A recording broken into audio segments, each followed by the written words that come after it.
And welcome back, everybody. I'm Dr. Dwain Woode. That's Wood with an E. The E stands for endocrinology.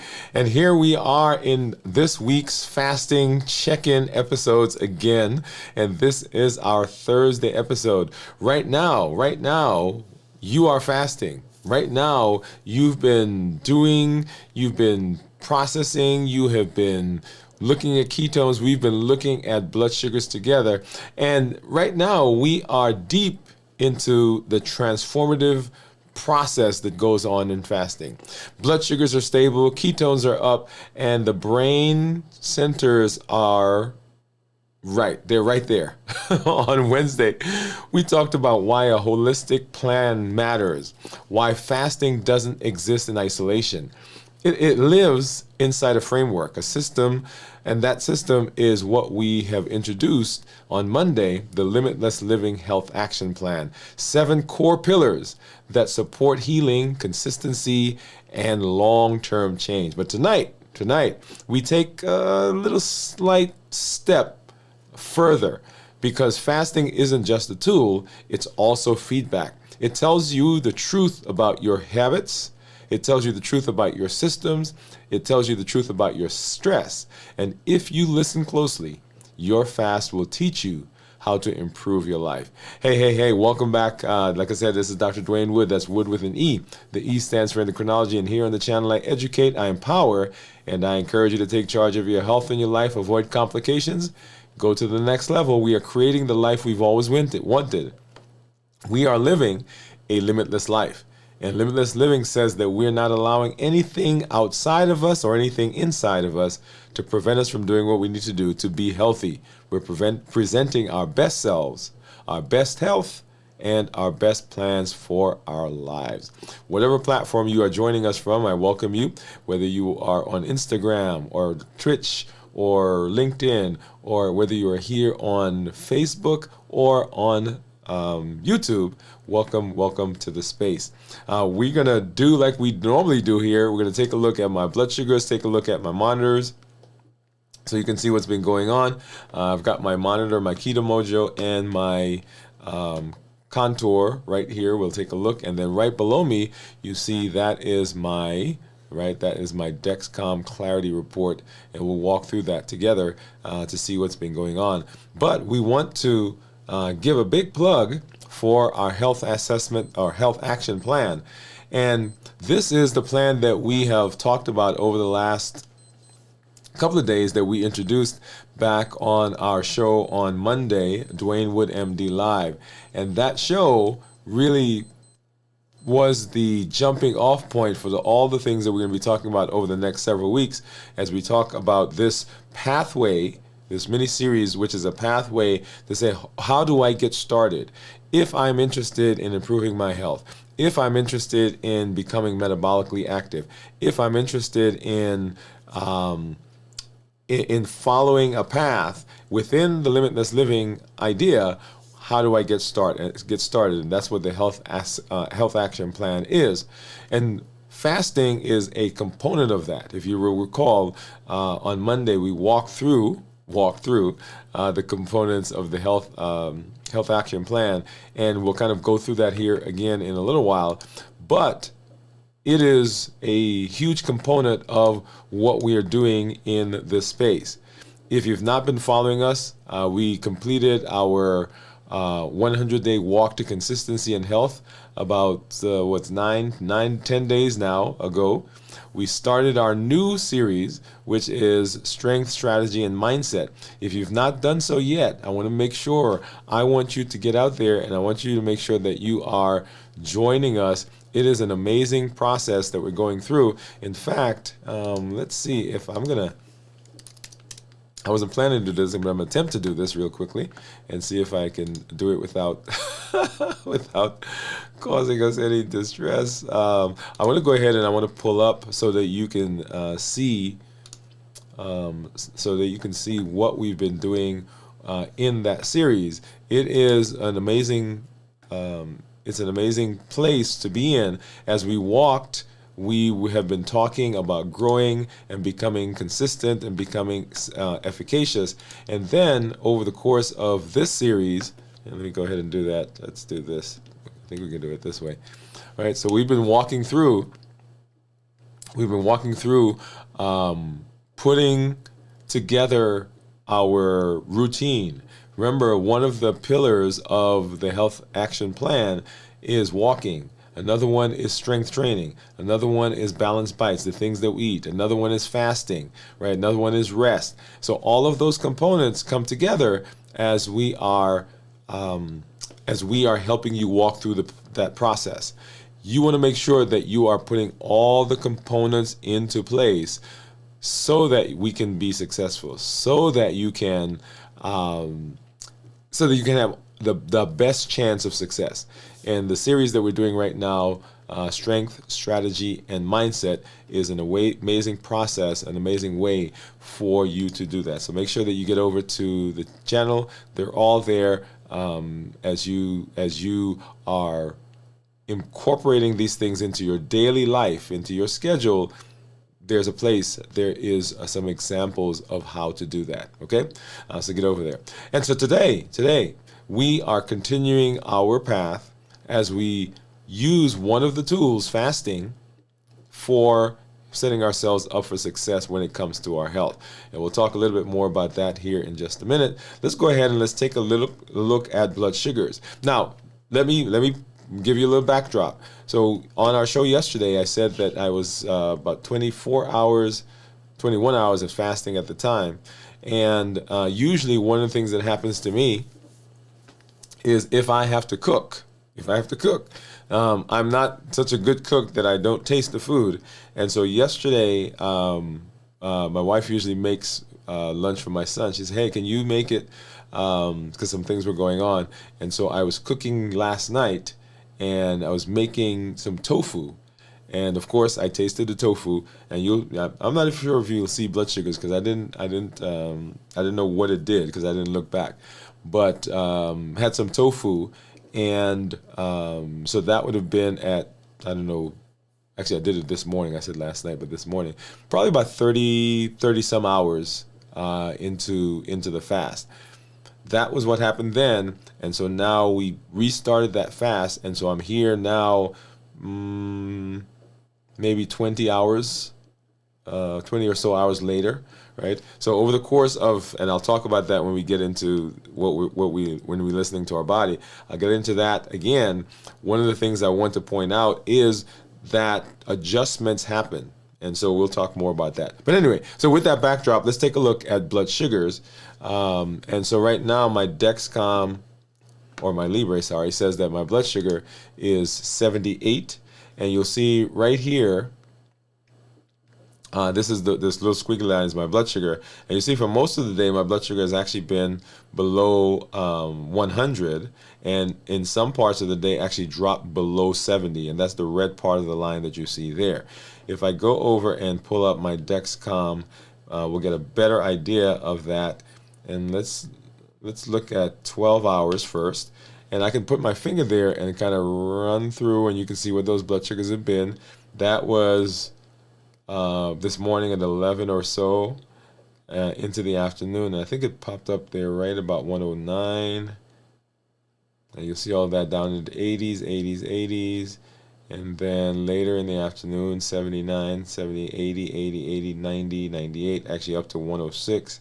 And then heading back down now. If I go to 24 hours...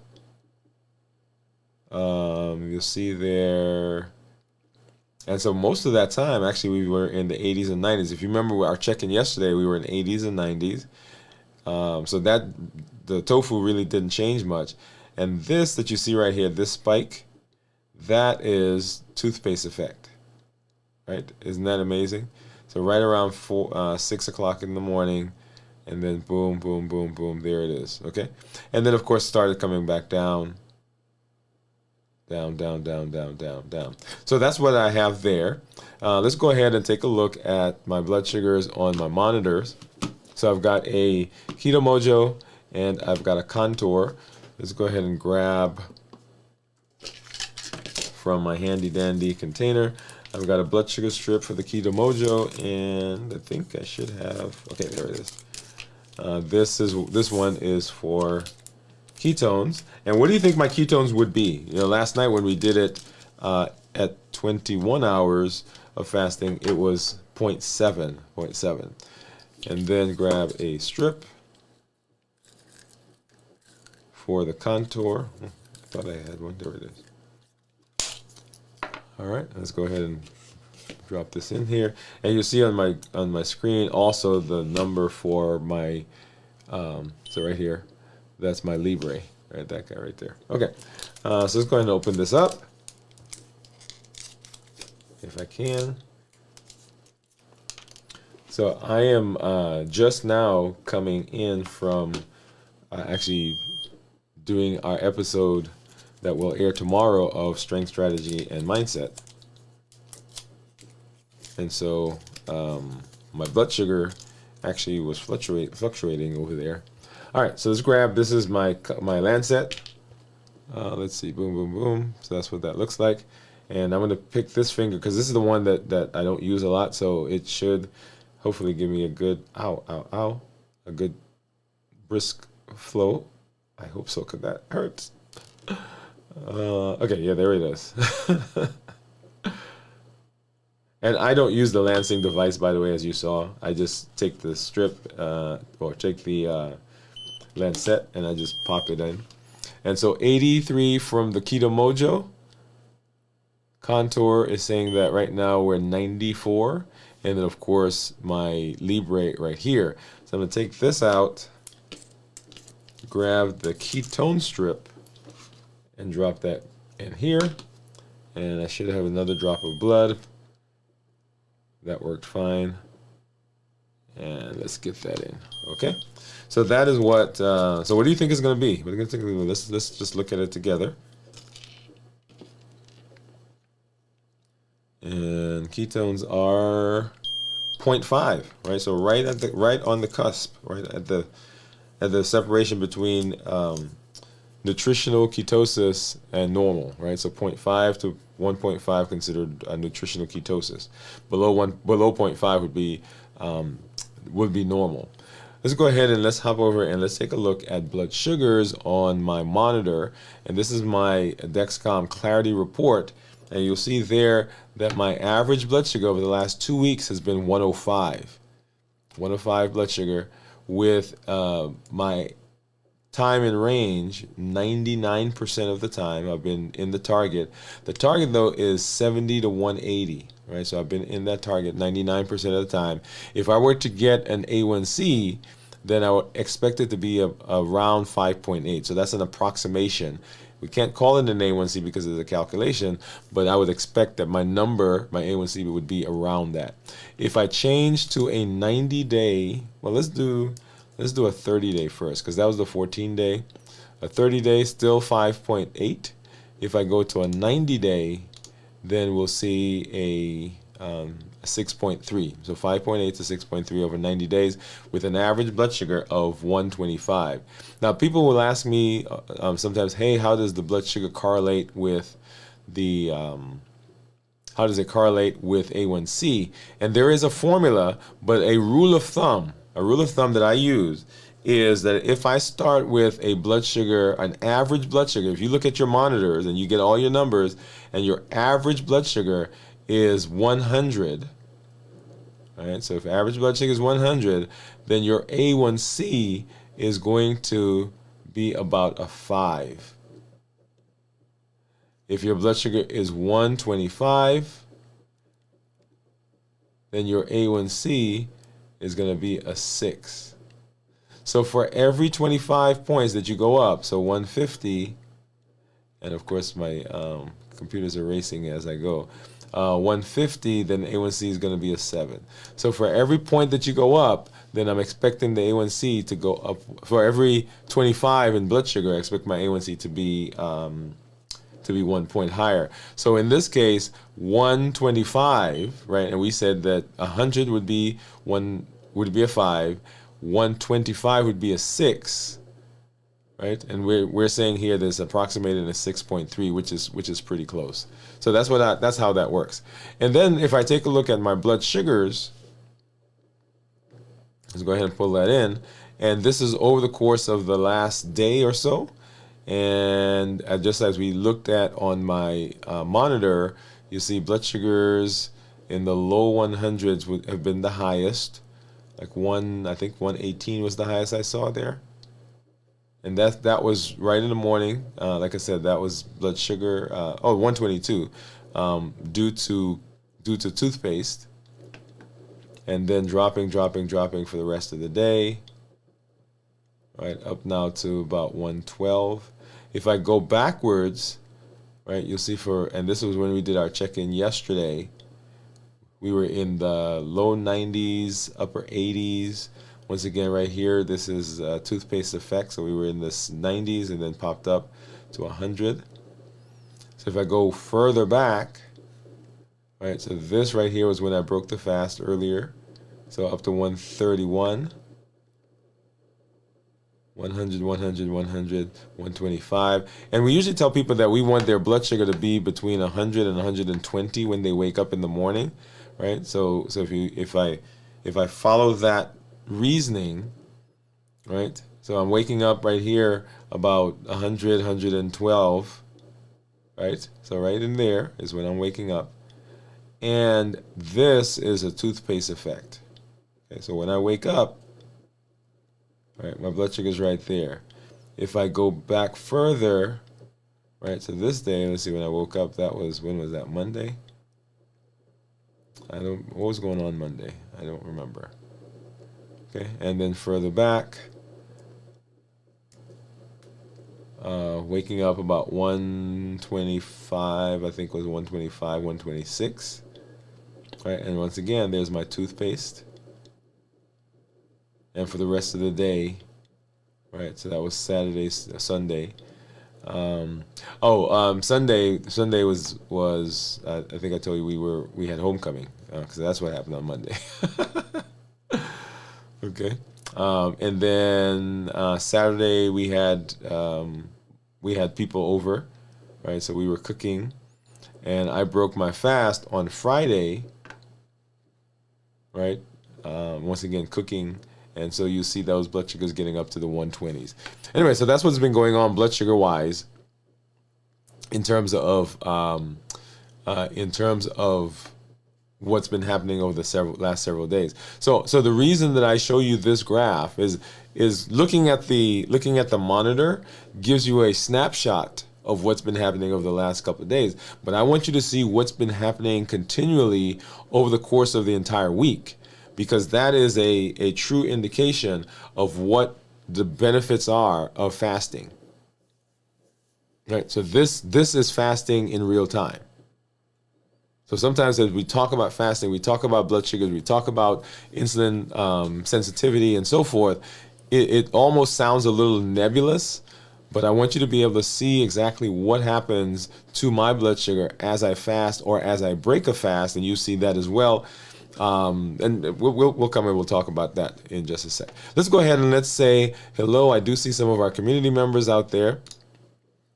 Let's go ahead and pop over and say hello to them. Let's see who we have out there. So I see Jennifer. Let's see. Let's get rid of that one. I see Jennifer saying howdy all. Let's see, let's publish that. Okay, there we go. So Jennifer says howdy all. Jennifer, Nebraska. We got Gion. She said hi doctor. Hi Jennifer. Jennifer is greeting Gion. And Pamela's in the house. What's up, Pam? She says hello. Hello, Pam. And then, of course, Steve saying hello. Hello, ladies. Back and forth there. Hello to Steve. Hey, Jennifer. Hey, Gion. Hey, Steve. Hey, doctor. So Pamela's just saying hi to everybody. Hi, Pam. Hi, Steve. We have the night owls on tonight. Yes, we do have the night owls on tonight, Steve. Jennifer says holiday tomorrow. Okay, holiday tomorrow. So everybody's here. So anyway, so that's where we are, and the thing that we've been kind of walking through is this idea of the health action plan. Okay, and the health action plan is the space that we find ourselves in that gives us a list of pillars, list of things that we want to begin incorporating into our day, into our life, into our health process. If we're going to be successful, the health action plan gives us the blueprint, if you will, as we begin walking down that path. And so we introduced that on this past Monday on our show on Dwain Woode MD Live. And all of this has implications for our fasting, because fasting is one of those pillars. Right? You will recall that there are seven pillars to that, and fasting is one of those that we want to highlight. And fasting is a fascinating thing because it gives us so much of the benefits that we talk about when we talk about metabolism. So let's run through that really quickly. So metabolism is the body's ability of converting food to energy. So that's what metabolism is. Metabolism is the process of converting food to energy. And when we talk about metabolism, it is the place that we find dysfunction, right? Metabolism is what is at fault when we talk about metabolic diseases, when we talk about high blood pressure and talk about high cholesterol and fatty liver and polycystic ovarian syndrome and all the things that we talk about chronic disease. It is dysfunctional metabolism that is at the core of that.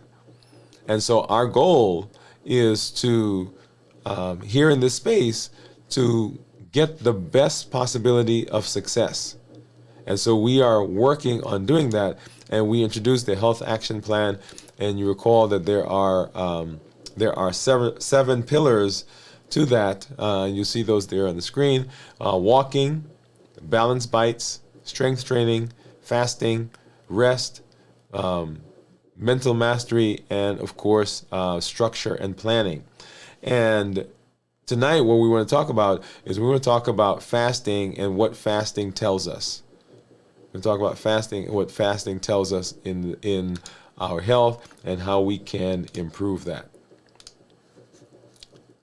So let's hop over and let's do that. Let's have that conversation.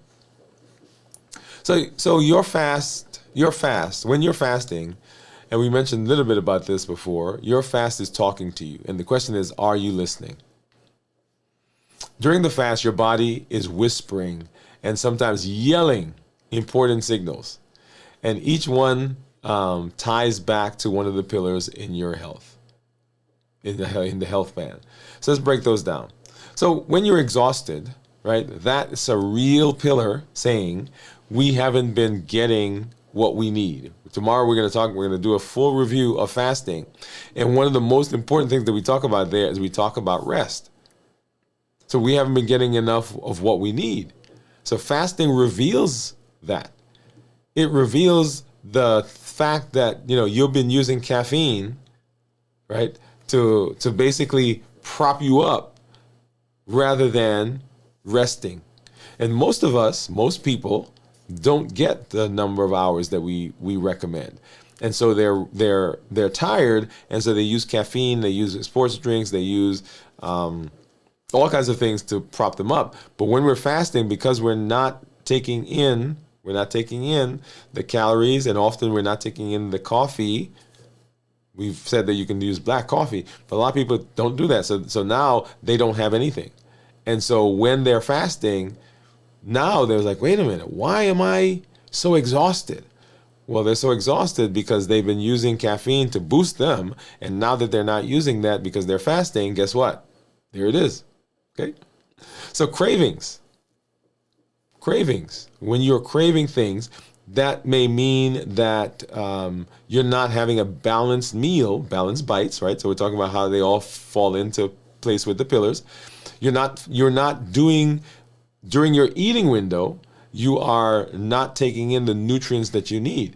Now, one of the things here to make a point is that often people try to supercharge, if you will, their fasting by cutting way back on calories during the time when they're eating. And while that makes some sense to them, it actually is counterintuitive, because during the fasting process, that is when you are limiting, decreasing the calories, decreasing what you're taking in. So during the non-fasting time, you should be eating a nutrient-dense meal, nutrient-dense foods.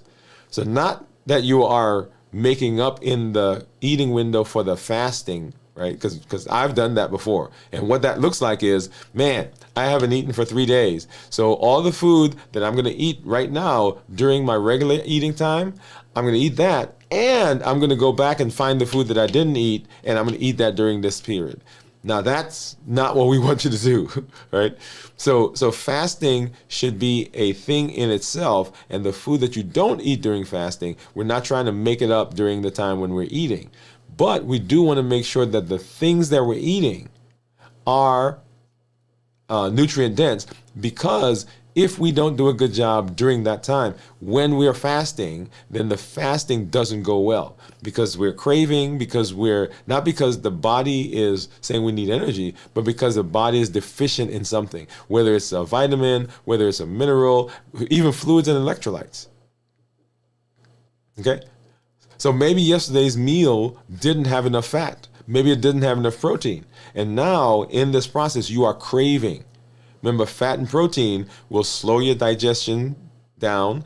It will produce, like the proteins produce protein YY. The fats allow your body to produce cholecystokinin, and those go to the brain and tell signals with the hunger and satiety hormone that you are not hungry. But if you don't do well coming into the fast, then those hormones don't come out and you're not feeling fuller, and so you begin having the cravings.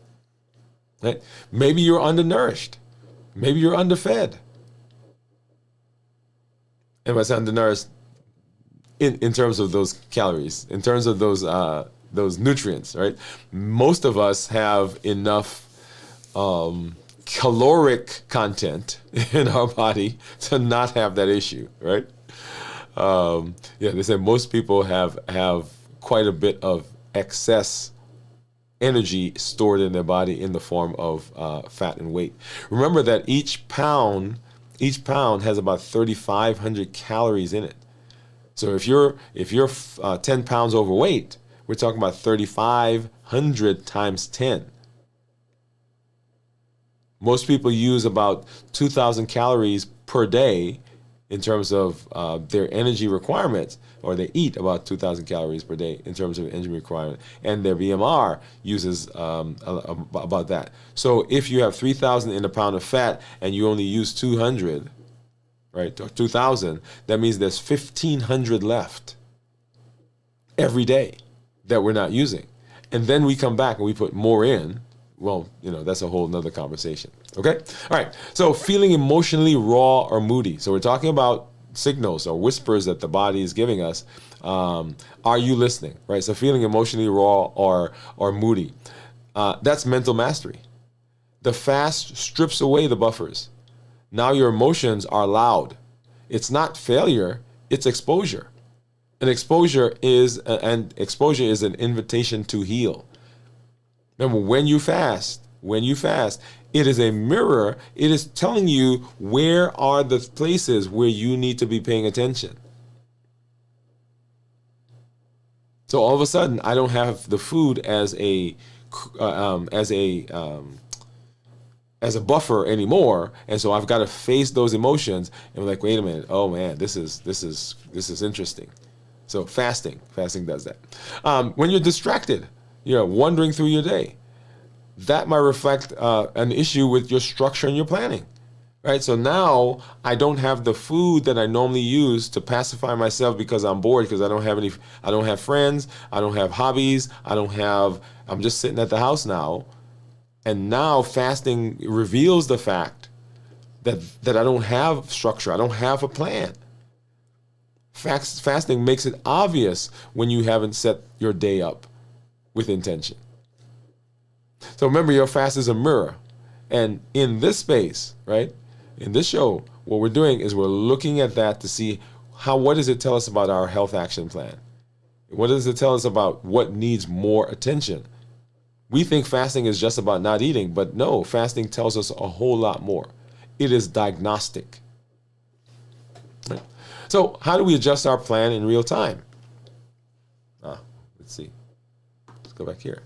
So how do we adjust our plan in real time?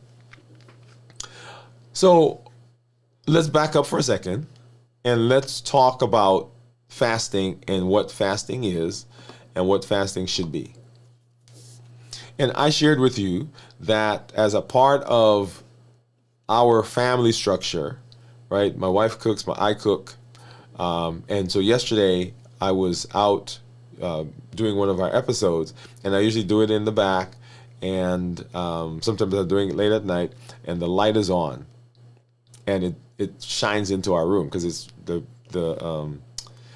sunroom is right off of our bedroom, and so the light is, I'm talking bright light, so my wife, it disturbs her. So she said, hey, I said, well, hey, if I do, because I was trying to tape, and so she would be in the background. She said, hey, if I can't do it right, I can't do this. If I can't do this right now, then can you do it later? I said, well, I can do it now, but that means I'm going to be taping later, so the lights are out. And she said, okay, well, never mind. Can you just do it later? So I said, sure. So I went, I taped the episode, which was, right, so she's in bed, turned off the lights, and then now I have to cook. I don't have to cook, but I chose to cook. And as a part of that, I am now tasting. Now, I want to pause there for a second. So that is an example of life. And I want you to get limitless living. Limitless living says that I'm going to do everything I can to set myself up for success. I'm not allowing anything outside or inside to prevent me from doing what I need to do to be successful. That means adjusting. That means allowing yourself permission to allow life to happen and not to beat yourself up about the thing that happened in life. So in that case, right, I'm saying, wait a minute. I can't make that because I'm fasting, right? Or I could have made it and then not tasted it, which would not have turned out well. But limitless living says that I could do that because fasting is a tool, it's a mirror, it's a gateway. It's a thing that I'm using to set myself for metabolic success. Now, I fasted enough that I feel comfortable not using fasting as a switch or a punishment. In other words, what happens a lot is in that situation, some people would break the fast and then go back, say, man, I got to go back on the fast and use the fast as a punishment. So because I broke the fast before I should, I'm going to punish myself by fasting. No. That's not the mindset, right? I chose to end the fast, well, for that moment and cook the food. And then I chose to get back on the fast. Okay, so I want you to get that. All right, so let's talk. So we're talking about fasting as a mirror and what fasting reveals. So how do you adjust? Right, adjust your plan in real time. So here's the beauty: you don't need to wait until the fast is over to make adjustments. You can course correct right now. So let's walk through how you can realign with each of the 7 pillars of the Limitless Living Health Action Plan. So during mid-fast. So walking. You're feeling agitated or you're feeling restless, irritable, discontent. Remember those things? You go for a walk, a calming walk for 10 minutes. It supports your lymph flows. It supports mental rest. It supports breaking the loop of craving. So all of those things happen, right? And we're using the pillars of the health action plan during the fast. So I'm course correcting during the fast. Balanced bites. You already have planned what your post-fast meal is going to be. You make a tweak. You bump to a healthy fat. You double check your protein. You minimize anything that's ultra processed. You're in the process of saying, okay, at the end of this fast, this is what I'm going to be doing. Or in the fast, you're making changes. Okay, I said I was going to do that, but no, I'm going to do this. Your recovery meal matters. So balanced bites. You're anticipating that. Not as in, oh my God, I got to go eat, I got to go eat, I got to go eat. But okay, this is what I'm going to do to be successful in the fast. So you're planning. Strength training, right? If you're feeling flat, try to incorporate light movements, wall sits, a few squats, push-ups. This preserves muscles and it reminds your body that you're not in crisis. Somebody asked me about fasting workouts. An amazing time to do it if that's what you do, but you got to work your way into that. But if you're fasting, you can still do strength training. You've just got to assign or align how you do it with the fast that you're doing. I mentioned earlier that I was out with my son prior to coming here, and then I taped the episode for tomorrow. During that process, I felt energetic. Yesterday when I did it, because we're doing this every day, right? Yesterday when I did it was energetic, and I'd been fasting for 24 hours at the time. When I fasted last week, right, we did the 72 hours, a little over 72 hours actually. We did that time, and we did the strength training during the fasting. So there's nothing to say that you can't do that. So fasting itself, you're here. You keep showing up. This pillar is being, this one is happening in real time right here, right now. And then of course, rest, right? Schedule your wind down time. And of the pillars, can I be honest? Or can I tell the truth? Or can I confess? One of those three. If I had to pick the place, the pillar, that is my biggest challenge, it's this one. For various reasons. Okay? I seem to do my best work, my best thinking later in the night. Now, if it gets really late, then my thinking process goes down, because once I get fatigued and tired, right? But I seem to do most of my best thinking late at night. That's number one. Number two, my schedule is such that I am in the office for the day, seeing patients up until, 5:30, 6 o'clock in the evening sometimes. Then I come home and I've got to, if I'm doing a show that night, right, Mondays, Wednesdays, Thursdays, Fridays, so I got to get ready for the show. If I'm doing the series, right, sometimes the series when I was walking, I could do that in the morning, in the evening, I could do it at lunchtime. But now that I'm doing the series, Strength, Strategy, and Mindset, that has to happen at home. So either I've got to get up in the morning early, or I've got to do it later at night before my wife goes to bed so the lights aren't on, right? So there are all these things. And so because my best work tends to happen at that time anyway, and I've got these parameters, it is the place that I have my biggest challenge. But it is one of the things that I have to work on if I'm going to be or if I'm going to have long-term success. Because rest is not optional. Your brain needs deep sleep. It needs it to solidify. It needs it to replenish. It needs to integrate all the things that happen to you during the day. It's when hormones can get regulated. It's when the body heals. So sleep is not optional. And during the fast, you reveal that, because if you're doing it, particularly if you're doing one of the extended fasts, what happens is you feel that when the body switches from carbohydrates to ketones for energy.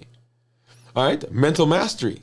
So journaling what's coming up. Don't just notice the thoughts, capture them. This is where change starts. One of the most amazing things for me is as I'm going through the limitless living as I am doing the strength strategy and mindset, I'm actually going back and I'm looking, watching those videos, I'm taking notes, and I am incorporating those again. Even though I'm teaching them, even though I've learned them, even though I've lived them, even though they come out of my experience, I am still learning every time I listen to one of those. And I use that as my personal daily routine. Right? That's what I use. And so I'm journaling. I think I told you that I've got my electronic journal that's right here. And I pull it up. It's on my phone. I pull it up anytime. I add things to it. I say, oh, yeah, I lose that. Okay. As a matter of fact, in our community meetup tonight, by the way, if you've not been in our community, you got to get there. In our community meetup tonight, as a couple of our members were talking, I'm like, okay, that's a great idea for a show. That's a great idea for a show. That's a great idea for a show. So just amazing things coming everywhere. And then structure and planning. Structure and planning. So after this episode, for example, right? Take 3 minutes. Pull out the planner. Pull out your app. Look ahead. What's your eating window tomorrow? What's your sleep target? What's your walk time? When are you going to do your strength training? Plan it. Don't just leave it to chance. Because if you leave it to chance, all kinds of other things come in. And it does not do well, because then you're putting time and effort into something that you may need to do something else, or you're giving time away to something else that you may need to do. So when your plan and your fast align, that's when transformation happens. Yeah. Okay. So adjust your plan in real time. The mid-fast pivot. So recalibrate, don't quit. So here's the truth. About the moment between 45 to 57 hours, which is where I would be, or even in shorter fast, the novelty wears off. Willpower wears down. And for a lot of people, this is where the danger zone is. But it's also the most valuable space in the fast. Why? Because you're going in, you've got enough distance from food to see clarity. You've done 24 hours. You've done 36 hours. You've done 48 hours maybe. Maybe you've done 72 hours. We have one of our community members that did 108 hours. So you're distance from the food, but you're close enough to your old patterns to confront them. And so you pivot. Ask yourself, what is fasting teaching me right now? Which of my health pillars is being tested? Have I not been able to walk? Do I have to rethink my balanced bites? Am I doing the right fast, a long enough fast? Am I getting enough rest? Is my thought process where it needs to be? So what small strategic adjustments can I make to finish stronger? This is where we shift from endurance to alignment. Like, okay, I just got to get through this. Oh, okay, come on. I can do it. I can do another hour. Oh, okay, just I'm going to eat something. No, we don't want to just endure it. We want what we do to be aligned with the things that we say we want. One of our community members made a comment earlier, and I think I've said to you all that when I finish a show, when I leave, this is the other reason why I'm up late. Like, when I finish the show, I can't sleep. It is not possible for me to like finish here, go take a shower, get in bed, and go to sleep, because I'm too wired. Why? Because this that I do, this thing right here, is aligned with my purpose. And when I'm doing this, I get energized from it. The fasting is amazing to me. For the very first time in my life, when I started fasting, I'm able to control the food noise. The food noise goes away. When I'm approaching fasting, I get excited about it because it aligns with who I say I want to be. And so we don't just want to endure it. We want this to align with the things that we say we are, who the person that we are becoming, the person that we are growing, the person that we are creating. You're not just holding on for dear life. You're learning, you're adjusting, and you are building.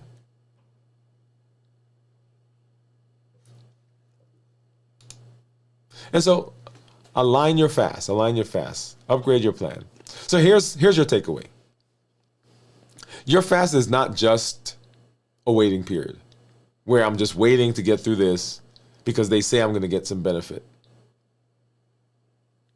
It's a wisdom period. It is telling you stuff about yourself. It is telling you stuff about your body. It's telling you stuff about where you need to make some changes. It's telling you about how you think, how you behave. Where in your life do you need to pay attention? That's what it's doing. So listen to your body.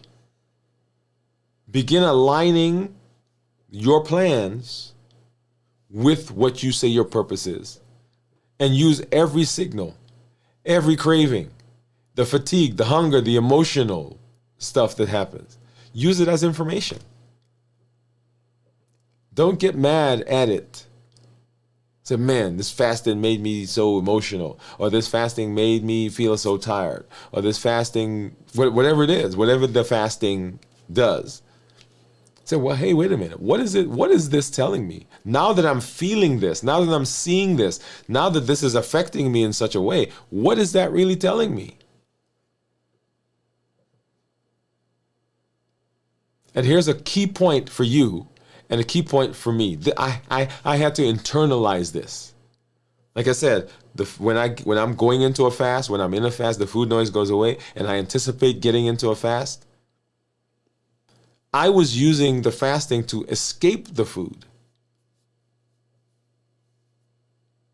Because, okay, let me just get into the fast. If I get into the fast, then the food is out there. It's like the food is locked out there in the door.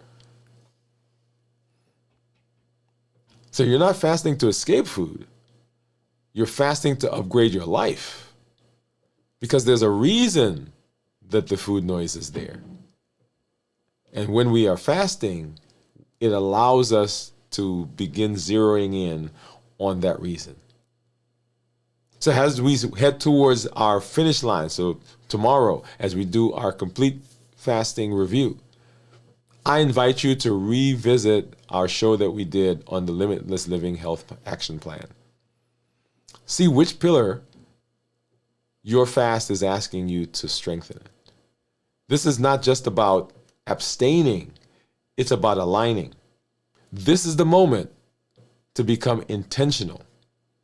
This is the moment to say, okay, what do I have to do? Here's the question.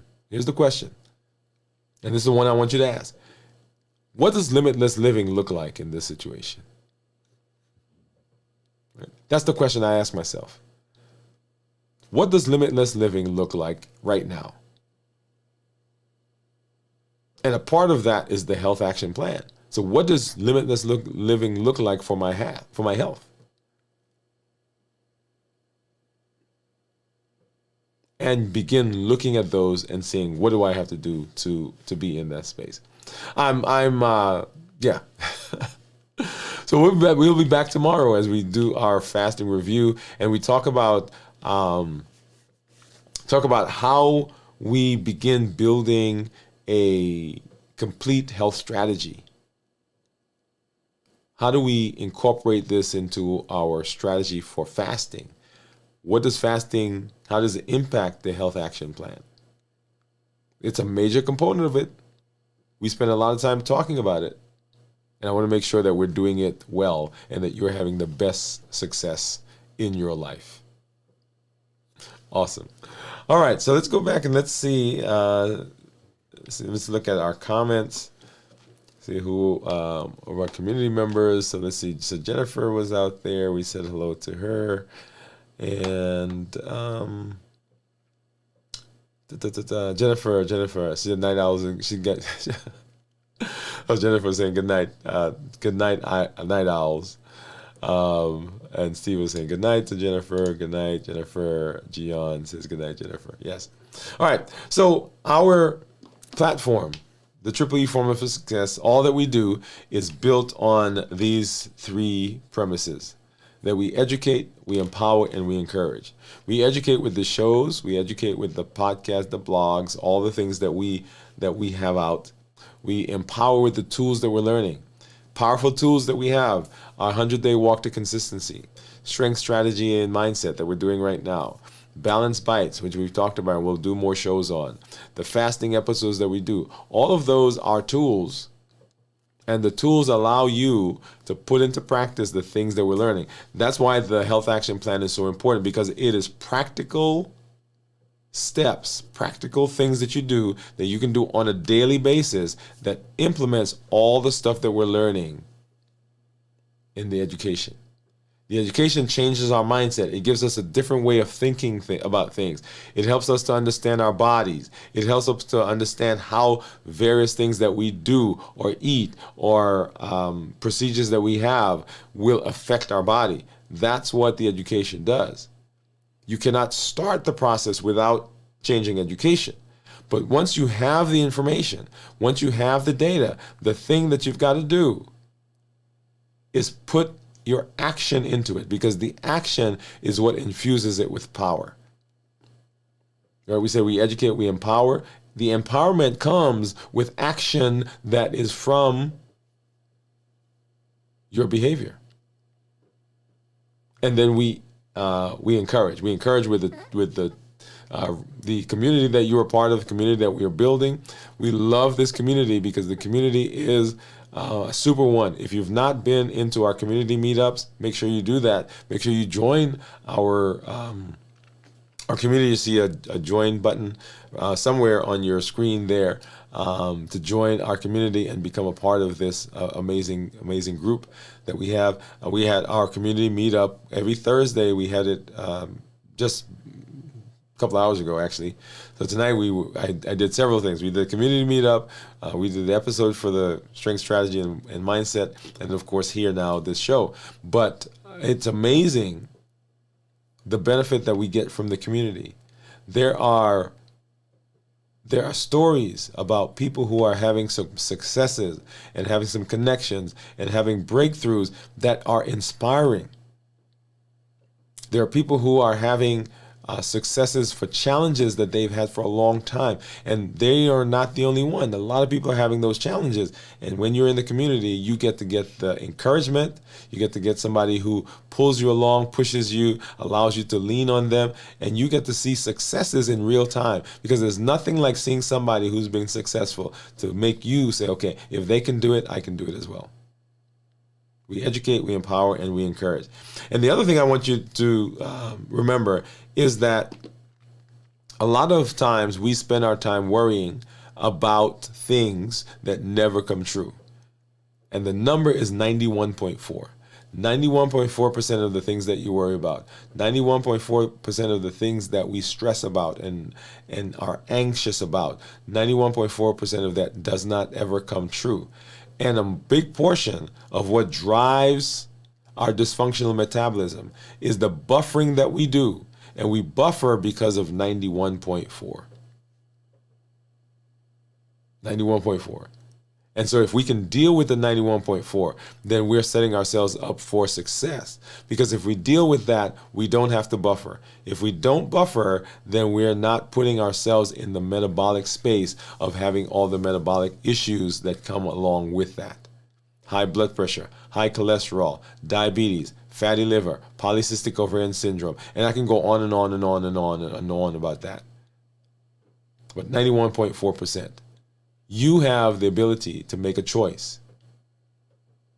Self-efficacy says that I believe, based on evidence, that I can alter the course of my destiny, alter the course of my success, based on the decisions I make, based on my behavior, and based on my consistency. right? So you can do that. You can do that. Well, I'm always happy when I'm here with you. Always glad to be in the space. We'll be back tomorrow for our full review of fasting as we get to the end of this week's fasting episodes. We will be back on Saturday night at 9 o'clock for Video from the Vault. On Sunday, we'll be here for This Week in Review at 6 a.m. Central. And then on Monday, we'll be right back here for Dwain Woode MD Live as we continue walking through the Health Action Plan and what we need to do to be successful. What are those parameters? What are those things that are the primary components of our health? How do we implement them? Make sure you go back and, first of all, watch that episode as we get ready to continue that mini-series coming up on Monday. If you've not already done so, and I'm going to do that plug again, if you've not already done so, make sure you get over to our YouTube channel because we are in the process. We're in the throes of our newest series, which is called Strength, Strategy, and Mindset. Strength, Strategy, and Mindset, as we are talking about our MOVE campaign, right? We did the 100-day walk. Now we're doing the strength, strategy, and mindset, and we did 109 days of the walking. We are shooting for 100 days of strength, strategy, and mindset. This all is part of the Health Action Plan. Remember those components there: walking, and I'm going to pull that up really quickly. Let's see, where is that? Walking, right? Number one, there is our balance bites, strength training. Get this off the screen. Hold on a second, guys. Here we go. And I just want to pull that up so you guys see all of those. There it is. So walking, balance bites, strength training, fasting, resting, mental mastery, and structure and planning. Those are the pillars. Those are the things that are incorporated in the Health Action Plan. And I want you to make sure that you are equipped and ready as we move forward. Well, thank you for being here. This is Dr. Dwain Woode. That's Wood with an E. The E stands for endocrinology. Here on the channel, I educate, I empower, and I encourage you to take charge of your health and your life, avoid complications, and go to the next level. We're creating the life we've always wanted, and we are living limitless lives, which says that we're not allowing anything to prevent us from being successful. Nothing from outside of us, nothing from inside of us are going to constrain us. We're breaking free from those boundaries. We're presenting our best self, our best health, and our best plans for our lives. Thank you for joining me. Good night. We'll see you at our next episode. All right, everybody.